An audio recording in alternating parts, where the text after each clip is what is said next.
Thank you, Jikasa. Good morning, everyone. We all know what is COVID doing to us, which we have never expected or we have never experienced, at least in our lifetime. So, as Vladimir Lenin said, there are decades where nothing happens, and there are weeks where decades happen.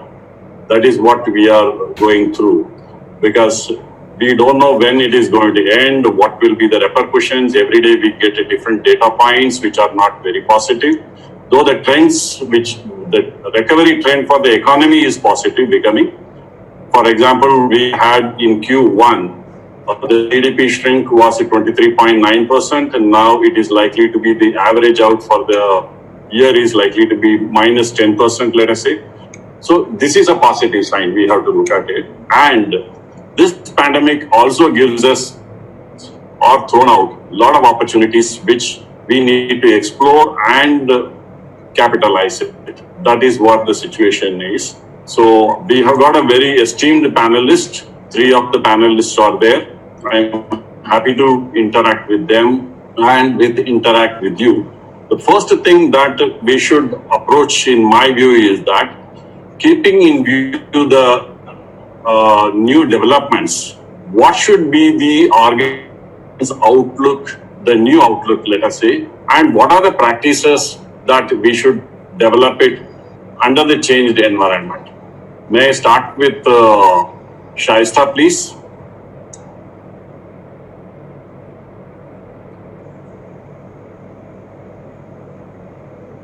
Firstly, thank you for the opportunity. It's a pleasure to be on this panel with very senior colleagues from the fraternity. So, thank you. I think it's important for us to start off by defining what we are saying is post-COVID. I think post-COVID by itself is at this point of time not known to anyone. Perhaps what would make more sense would be to say along with COVID. Because we've all sort of come to terms with it that this is here to stay for a while. We'll get the vaccination, but we don't know what the implications of that are going to be and so on. So I think as a starting point, it would make sense for us to look at how are we looking at future and defining it. I would say that the first wave, which was just about keeping the lights on, and most organizations have done a fantastic job of it. Surprisingly, even manufacturing organizations who depend on manpower walking into their factories have done a fantastic job of managing social distancing, and yet not at the optimum productivity levels, but yet managed to keep the lights on. I think we'll have to break down the near future and the far future. The near future in the next 6 to 12 months will have a very different approach. And the 12 to 18 plus months will have a very different approach. The next 6 to 12 months, in my opinion, is going to be all about consolidating.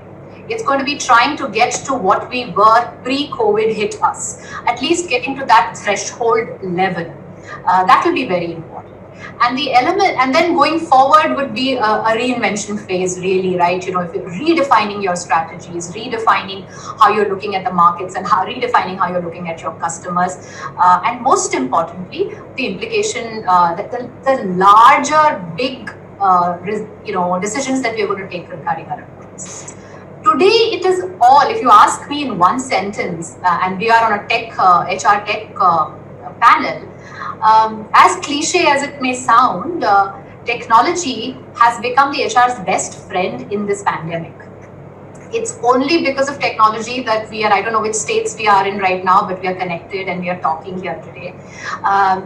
It's very important, as far as I see it, as to sort of understand what technology can do for us and leverage it in a manner that it facilitates this phased wise approach that we should take to living with the pandemic, but keep the focus on the employee experience. I think it's all going to be about customer experience and customer for us could also be our internal employee. It would be all about experience. So I think the focus should certainly be on seeing how we design our policies, how we design our approach, our initiatives, our processes around what we want to deliver to our employees. Let me take a pause at it. I'm sure Prashant and Anil have a view to share. Yeah, you are right, Shaista. Anil, what would you like to contribute after Shaista? Because she is talking about the technology. Naturally, yes, we were not familiar with these technologies earlier. And globally, I would say that all of us have adopted to the new technologies very fast. And we have actually moved up. I won't say that we have gone down too bad. Yes, the target is that at least we should reach the pre-COVID level minimum very fast. That's our approach. So that is what, as I was mentioning, that GDP is anyhow still likely to be 10% minus by the end of this year. But it's not a bad one, I would say, compared to the losses that we faced. Yeah, Anil, over to you. Yeah. So I think Shaista has very well articulated, but just for the sake of repetition, irrespective of the kind of organizations that we represent, broadly we have gone through three phases. Number one, how do we survive? That phase is over almost right now. And we did plenty of stuff to stay afloat. Number two, now we were thinking of, how do we recover back? The loss has already happened, but is there a way? How can we recover the maximum? And number third, as Shaista rightly pointed out, right now all of us are thinking of getting back to those excellence level. What do we need to do as organizations to go back to pre-COVID era and better than that? So that hovers in all of our mind. And hence, I'm sure most of the organizations are having strategies around this, and some organizations have already recovered, some organizations are still struggling. Now, coming back to a few of the trends post-COVID, for an individual, as a professional, I do not believe there is something called this is going to be the new norm. So what we believe is new norm, people and organizations are going to evolve, and we are sure that post-COVID, probably some other uncertainty will hit us. So the beauty in the entire scheme of thing is, probably, we have reoriented ourselves, our ways of working has gone through a change. Number one example is, let's say the work from home. We all were talking about work from home. That's not an alien concept, but for back of the house, specifically for support functions, people had their own doubts. But cut to today, probably my team's productivity or efficacy level was never as high as what we have seen. Multi-locational workforce, payroll, zero error payroll, and taking care of employee mental, physical health, taking care of overall onboarding, everything online.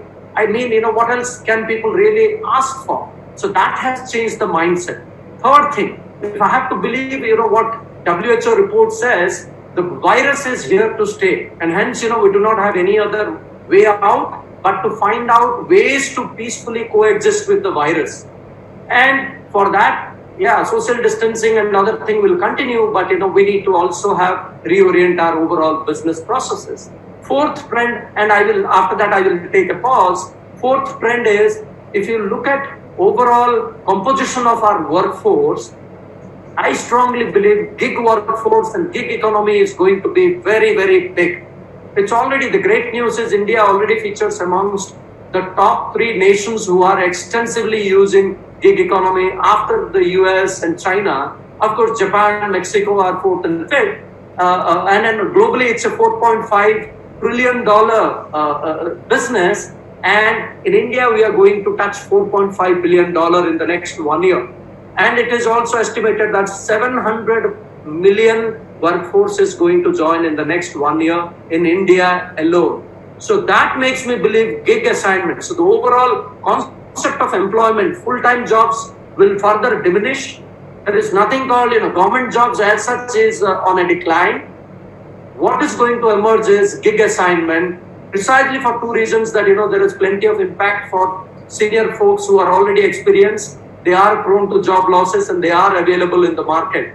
And for them also, the mindset is being there, done that, let me start something on my own. From that standpoint, they are available. On the contrary, we are also talking about millennials and Gen Yers. So it's a win-win proposition. So these are some of the quick top of the mind points as far as the trends during or post-COVID is concerned.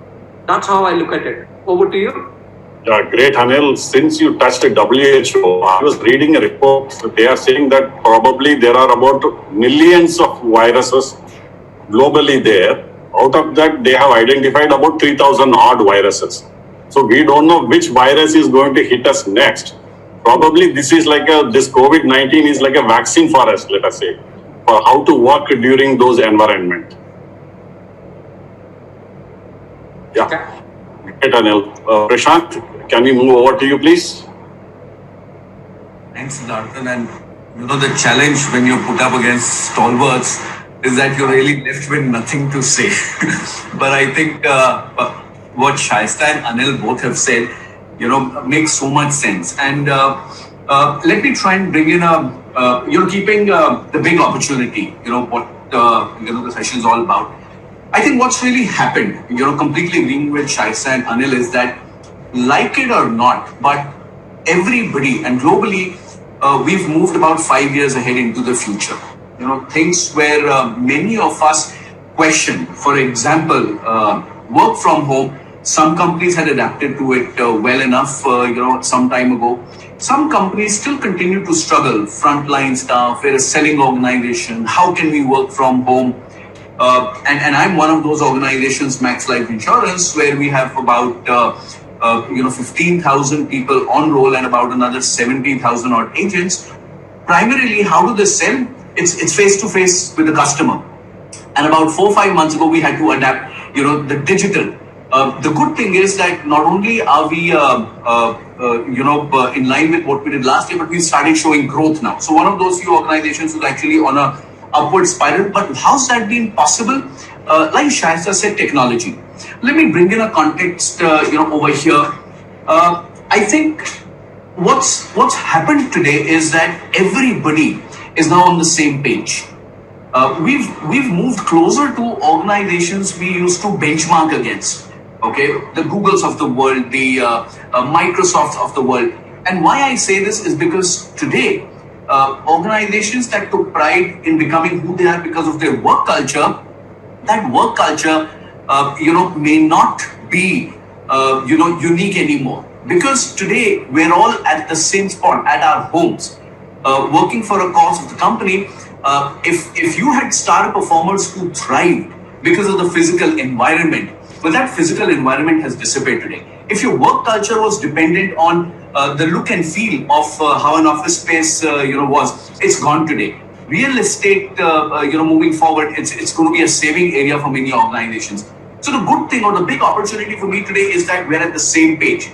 And how does one invest in what it is? Whether this is a new normal, whether we'll go back to what we were, I don't know. But what I do here and what we are planning in my own organization is that moving forward, we perhaps don't need everybody in the office at the same time. Maybe about 30 to 40% people will come. But what happens with that is where energies used to flow with people in one room, how will we ensure, how will we manage to do that? Another important part that one needs to look at is today, I think globally, and I think in India specifically, organizations have demonstrated a lot of trust. Today, I think the trust quotient for employees, with the way each organization, I rarely come across, any person that I speak to says my organization has not done a good job during these COVID times. I think everybody says my organization has done a fantastic job. So there's a huge amount of trust people have for the organization. But what's going to be important moving forward for us is how do we build trust amongst employees themselves? Till yesterday, we were all together in one room. We absorbed each other's energies, face-to-face discussions. Trust was easier to build than what it is today. Today, I think organizations need to take leap steps forward to help employees build trust amongst themselves. We've done the part. Now it's about building trust so that, collaboration, which is a key globally today, continues to happen. And there are no doubts. When I can't see you face to face, I can't read your body language as well as I could. I don't know how you're responding to my point. Organizations will play a very important role coming here and, getting people to trust each other more than they trust the organization. I think that's what I initially had to say. The good thing is we're all on the same page now and, future looks pretty bright. Prashant, we could all see your body language. It doesn't. Yeah, as Anil said that, what we lost out is that we lost completely the April month. That is the one maybe common for every organization. But from May onwards, we all started picking up whatever we lost out. that is one positive thing I would say. Like Prashant mentioned, or Anil and Shaista, I would like to tell you that we are a manufacturing organization. So we never thought that work from home is possible for us at all. We never even thought of it. We were not having anything like that work from home even for a single day earlier, I would say that. We never had that concept at all, and we never encouraged that, I would say that. Sometimes people will come to me saying that, can I, because of these circumstances, give me an exception? We have never given that exceptions. But today, looking back, it looks like that this is a new possibility has emerged. And though Chant was telling that the trust level has emerged, though people are not sitting, because now what is happening is we are focusing not on the volume of time spent, let us say. Now we started directly looking at what is the contribution coming. So the shift has majorly happened for at least our nation has happened. So in that way, then naturally we are all there in an organization for the stakeholders. So how is that we are able to contribute to our stakeholders, meet their demands, as well as our teams are able to meet? Whether we are working from home or some people are in the marketplace, how are they doing? Prashant, would you like to address that, please? I think, Siddharthan, that's a very good question you asked. And let me attempt to answer that by saying, times what we're going through today, what's going to separate or what's going to, let's say, sustain businesses? I think right now, 90% of the organizations globally are about, sustaining. Not many are looking for growth opportunities at this point of time. It's about sustaining, consolidating. What's going to play a very important role over here is we've heard the term disruption. We've been hearing innovation for, I'd say, decades now. But this is where, both combined together are going to play a very important role. And the beauty, or what I see again as, the big opportunity, and I love that title that you guys coined, is today the appetite for risk for any organization is higher than ever before. Okay, because people are looking at, consolidating. What have we been used to doing? How will that pan in the near future? But what are things that we need to do more? Maybe new businesses, maybe new ways of working that's going to sustain us or help us grow, the next couple of years.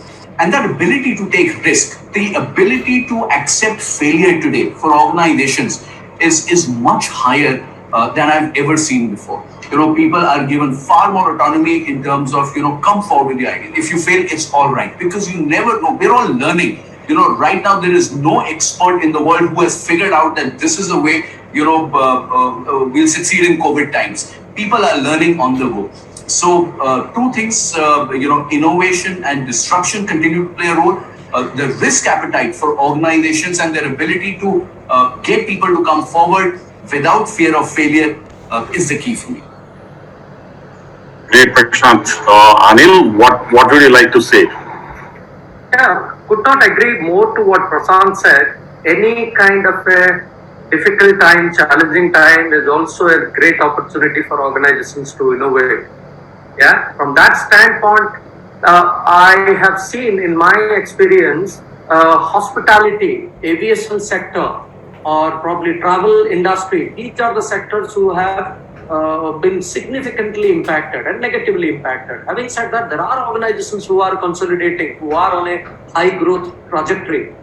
For example, take the case of edutech companies, the education technology online class, those kind of companies. Look at your e-commerce companies with a great supply chain management system are doing phenomenally. They are really doing good. And healthcare, anybody in that kind of a space is also doing super good. Now, any adversary will bring some positivity for certain category of people, and some people would not really be benefited. But the beauty is, what Prashant said, the innovation piece. Think of hospitality. When there are no guests, of course, you would not have your F&B, you would not have your rooms division to work, and hence, forget about your P&L. Your basic survival becomes super difficult. And when it is uncertain for how long the travel restrictions are going to be there, then it further creates lot many pressure to survive. And one example I came across that completely blew my mind is there are certain category of people who would still want to have those, meals prepared by those, star hotels. So what they did is, the menu was, completely, digitized, and they have sent it to those people. Of course, the percentage is very less, percentage of people taking it or availing those dining facility. But then, the chef, along with the delivery guys, they went to people's place with their apron on, that, my name is written here, I am the head chef, I am the sous chef, whatever it is. Then, when you deliver, then you do not miss out a lot on that dining experience. That is one thing which I thoroughly loved it. Now, cut to my sector, online real estate sector. These days, of course, you cannot be on the market, for seeing the property physically. And hence, with the aid of, what Shaista was mentioning, technology, we develop tools, be it in augmented reality or be it in virtual reality mode. So you can actually, by going through those solutions, find out, okay, if you are considering 12th floor, this property, how does it look like from that 12th floor? At the comfort of your home, through this tool, you can find out what would be the landscape, how the landscape would look like, how the clubhouse looks like. And you can zero down your search option by going through those tech-enabled tools. So these are the stuff, or similarly for customers also, how this, adversary has transferred technology in the hands of customer. It's a complete transformation. It's a complete great success story. And let me pause here and over to you. Yeah, Anil, as you mentioned, organizations now got into very easily, comfortably, they got into innovation. And another thing they are following very rigidly is fail faster. Now, no organization is shy of failing, but the only thing is that they are insisting is fail faster and come back if there is no result to that. And I really appreciate what you talked about the hospitality industry. That is, they have come up with the ghost kitchens, which are doing fabulously well. I understand that. And they have modified the menus also.